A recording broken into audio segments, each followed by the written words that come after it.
നമസ്കാരം, ഏവർക്കും പുതിയൊരു വീഡിയോയിലേക്ക് സ്വാഗതം.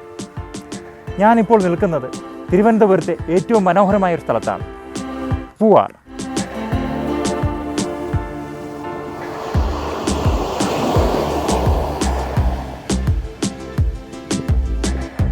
ടൂറിസം രംഗത്തെ തിരുവനന്തപുരത്തെ ഒരു അൺസങ് ഹീറോ എന്ന് വേണമെങ്കിൽ നമുക്ക് ഈ പ്രദേശത്തെ പറയാം.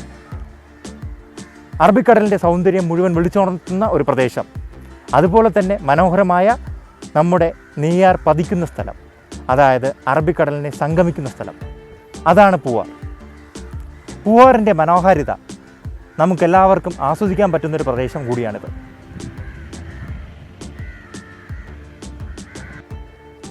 നമുക്കിപ്പോൾ ഫാമിലിയായിട്ട് വേണമെങ്കിൽ ഇവിടെ വരാം.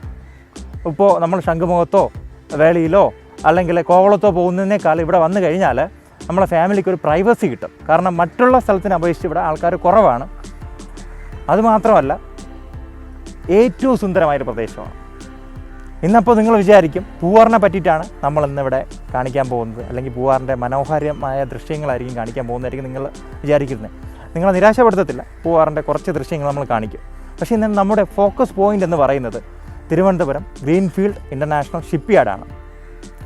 നിങ്ങൾക്കപ്പോൾ അത്ഭുതം തോന്നുന്നുണ്ടാവും, ഈ ഷിപ്പ്യാർഡ് എവിടെയാണ്, തിരുവനന്തപുരത്ത് എവിടെയാണ്, പൂവാറിൽ എവിടെയാണ്, അല്ലേ? നിങ്ങൾക്ക് തോന്നുന്നില്ലേ? എന്നാൽ നമ്മോടൊപ്പം വരൂ, നമ്മൾ അതിനെ പറ്റിയിട്ടാണ് ഇന്ന് സംസാരിക്കുന്നത്.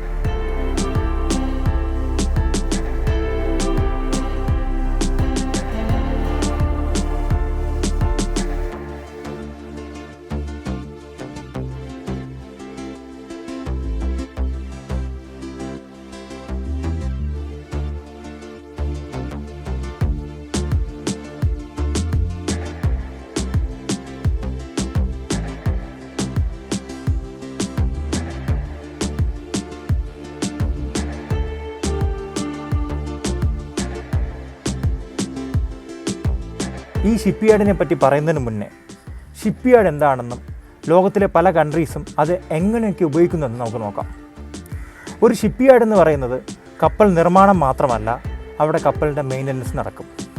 ഒരു ഷിപ്പ്യാർഡിനെ നമ്മൾ ഡോക്ക്യാർഡെന്നും വിളിക്കാറുണ്ട്. ഒരു ഷിപ്പ്യാർഡിൽ പലതരത്തിലുള്ള കപ്പലുകൾ ഉണ്ടാക്കാറുണ്ട്.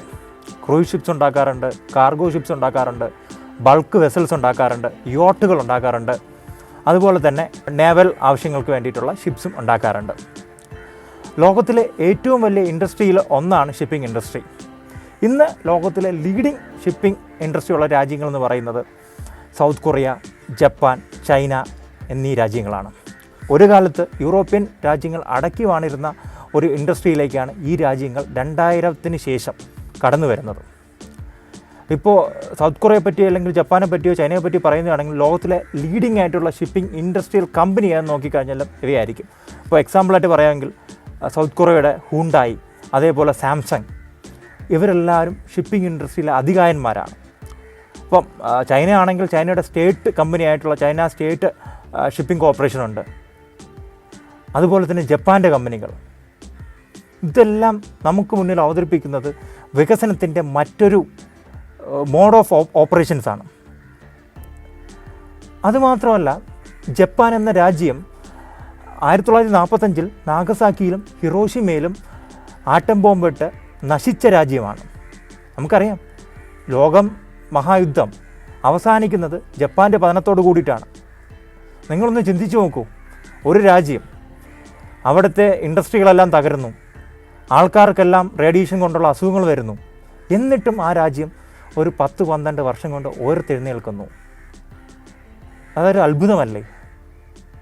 അതെങ്ങനെ സാധിച്ചു എന്നറിയാമോ നിങ്ങൾക്ക്? പലതരത്തിലുള്ള ഇൻഡസ്ട്രീസിനെ അവർ മുകളിലേക്ക് ഉയർത്തിക്കൊണ്ടുവന്നു. അതിൽ ഒരു മെയിൻ പങ്ക് വഹിച്ചത് ഷിപ്പിംഗ് ഇൻഡസ്ട്രി ആയിരുന്നു. 1960s നമ്മുടെ യൂറോപ്യൻ രാജ്യങ്ങളെ പിന്തള്ളി ജപ്പാൻ ഷിപ്പിംഗ് ഇൻഡസ്ട്രിയിൽ മുന്നോട്ട് വന്നു. 70കളിൽ സൗത്ത് കൊറിയ മുന്നോട്ട് വന്നു. 2000 ആയപ്പോഴേക്കും ചൈന, അതായത് ഇന്ത്യ പല കാര്യങ്ങളിലും മത്സരിക്കാൻ ശ്രമിക്കുന്ന ചൈന എന്ന് പറയുന്ന വൻ രാജ്യം ഇതിലേക്ക് കടന്നു വരികയും വിജയക്കൊടി പാറിക്കുകയും ചെയ്തു. ഇപ്പോൾ തന്നെ നിങ്ങൾക്ക് മനസ്സിലായിട്ടുണ്ടാവും എത്രത്തോളമാണ് ഒരു എക്കോണമിയെ ഇതേപോലുള്ള രാജ്യങ്ങളെ സഹായിച്ചു വന്നു. ഇന്ത്യക്ക് അങ്ങനെ ഒരു കാര്യം തുടങ്ങിക്കൂടാ? ഇന്ത്യയിലെ ഷിപ്പ് ബിൽഡിംഗ് ആർട്സ് ഇല്ലെന്നല്ല, കൂടുതലും നേവൽ ബേസ്ഡാണ്. എന്തുകൊണ്ടൊരു കമേർഷ്യൽ സെറ്റപ്പിൽ നമ്മുടെ രാജ്യത്ത് ഇങ്ങനെ ഒരു ഷിപ്പ്യാർഡ് തുടങ്ങിക്കൂടാ? പക്ഷേ ഷിപ്പിംഗ് ഇൻഡസ്ട്രിയിലും കോമ്പറ്റീഷനുണ്ട്.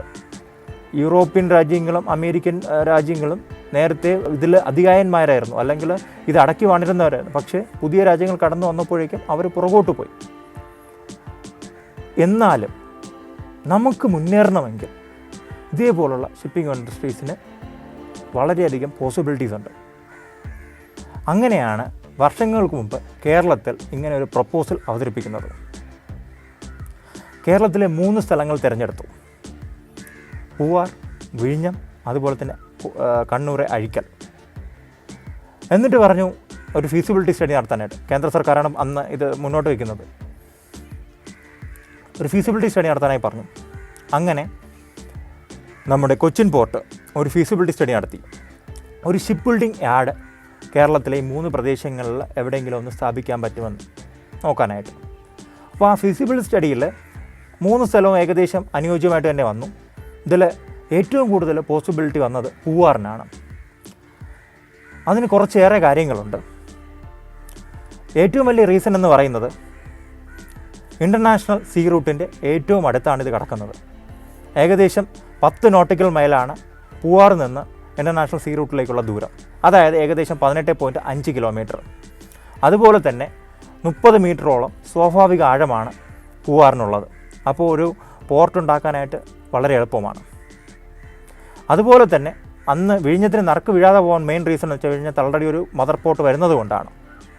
പിന്നീട് ഈ പ്രോജക്റ്റ് പൂവാറിൽ നിന്നും അഴീക്കലിലേക്ക് കൊണ്ടുപോയി. അഴീക്കലിലുള്ള പ്രത്യേകത എന്ന് പറഞ്ഞു കഴിഞ്ഞാൽ ഇച്ചിരി ദൂരത്താണ്. പിന്നീട് ആ പ്രോജക്റ്റ് അങ്ങ് മൺമറഞ്ഞു പോയി. അവിടെ കേരളത്തിൽ ഒരിടത്തും നടക്കാതെ പോയി. ആ പ്രോജക്റ്റ് എന്തുകൊണ്ട് ഇന്ന് നമ്മുടെ ഈ കൊച്ചു പൂവാറിൽ നടന്നുകൂടാ? കാരണം നമുക്കെല്ലാവർക്കും അറിയാം, നമ്മുടെ ഒരു പുന്നത്തെ വീഡിയോ നിങ്ങൾ കണ്ടിട്ടുണ്ടാവും, വിഴിഞ്ഞം പോർട്ടിനെ പറ്റിയിട്ടുള്ള. വിഴിഞ്ഞം പോർട്ട് ഇവിടുന്ന് വളരെ അടുത്താണ്. വിഴിഞ്ഞം പോർട്ട് മദർ പോർട്ടാക്കിക്കൊണ്ട് നമുക്ക് പൂവാറിൽ ഒരു ഷിപ്പ് ബിൽഡിംഗ് യാർഡ് വന്നു കഴിഞ്ഞാൽ അത് നമ്മുടെ കേരളത്തിൻ്റെ മുഖച്ഛായ തന്നെ മാറ്റും. പൂവാറിൻ്റെ മറ്റൊരു സവിശേഷത എന്ന് പറയുന്നത് ഇവിടെ ഏകദേശം 200 ഏക്കറിൽ പരം സ്ഥലം ഗവൺമെൻറ്റിന് സ്വന്തമായിട്ടുണ്ട്. അതുകൊണ്ട് ഭൂമി ഏറ്റെടുക്കലൊക്കെ ഈസി ആയിരിക്കും. അപ്പോൾ അതും ഇങ്ങനെ ഒരു ഷിപ്പ് യാർഡ് ബിൽഡ് ചെയ്യാനായിട്ട് നമുക്കിവിടെ ഉതകുന്നതാണ്.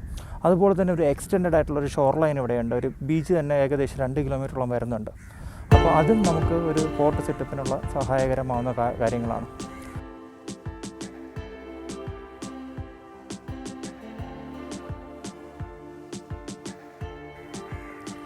ആ മൺമറിഞ്ഞു പോയ പ്രോജക്റ്റ് നമുക്ക് വീണ്ടും കൊണ്ടുവരാം. ഇതിലൂടെ കേരളത്തിന് ലഭിക്കുന്നത് കോടികളുടെ വരുമാനവും ബിസിനസ്സുമായിരിക്കും. ഈ ഒരു എലമെൻറ്റ് ദയവ് ചെയ്ത് രാഷ്ട്രീയക്കാരായ ആൾക്കാരും നമ്മുടെ ബ്യൂറോക്രാറ്റ്സും മന്ത്രിമാരും ഒക്കെ ഇത് ചിന്തിച്ചാൽ നിങ്ങൾക്കെല്ലാവർക്കും അറിയാം, കേരളം ഒരു കൺസ്യൂമർ സ്റ്റേറ്റാണ്. നമുക്ക് എത്ര കാലം ഒരു കൺസ്യൂമർ സ്റ്റേറ്റായിട്ട് നിൽക്കാൻ സാധിക്കും? നമുക്കറിയാം, നമ്മുടെ ഇന്ത്യ എന്ന് പറയുന്ന ഒരു ഫ്രീ മാർക്കറ്റ് ആയിക്കൊണ്ടിരിക്കുകയാണ്. ഓരോ സ്റ്റേറ്റും തമ്മിൽ മത്സരിച്ചു കൊണ്ടിരിക്കുകയാണ് മുന്നേറാനായിട്ട്. നമുക്ക് അഗ്രികൾച്ചർ അധികം ഇല്ലെന്നറിയാം. നമ്മൾ ആകപ്പാടെ ഡിപ്പെൻഡ് ചെയ്യുന്ന സർവീസ് സെക്ടേഴ്സിനെയാണ്. നമുക്ക് വരുമാനം കൊണ്ടുവരാൻ സാധിക്കുന്ന ഈ കാര്യങ്ങളൊക്കെ നമ്മൾ മാക്സിമം യൂട്ടിലൈസ് ചെയ്യണം. ഇതൊരു പെർഫെക്റ്റ് ഫോയിലാണ്. അവിടെ പോർട്ട് വരുന്നു, ഇവിടെ ഷിപ്പ് ബിൽഡിംഗ് യാർഡ് വരുന്നു. തുടക്കത്തിൽ ചിലപ്പോൾ കപ്പൽ മെയിൻ്റനൻസ് മാത്രമേ ഡോക്ക് യാർഡായിട്ട് തുടങ്ങും. പിന്നീട് ഷിപ്പ് ബിൽഡിംഗ് യാർഡായിട്ട് ഉയർത്തിയാൽ മതി. ഈ ഒരു ആംഗിൾ നിങ്ങളെല്ലാവരും ഒന്ന് ചിന്തിച്ചു നോക്കും. എന്നിട്ട് കമൻറ്റുകൾ രേഖപ്പെടുത്തും. ഒരു പക്ഷേ ഭാഗ്യമുണ്ടെങ്കിൽ നമ്മുടെ ഈ വീഡിയോ ഒത്തിരി റീച്ചായി, ഇത് ഒത്തിരി ആൾക്കാരിലെത്തി. ഇവിടെ ഒരു പോർട്ട് വന്നുകൂടാ എന്നില്ല, അല്ലെങ്കിൽ ഒരു ഷിപ്പ് യാർഡ് വന്നുകൂടാ എന്നില്ല.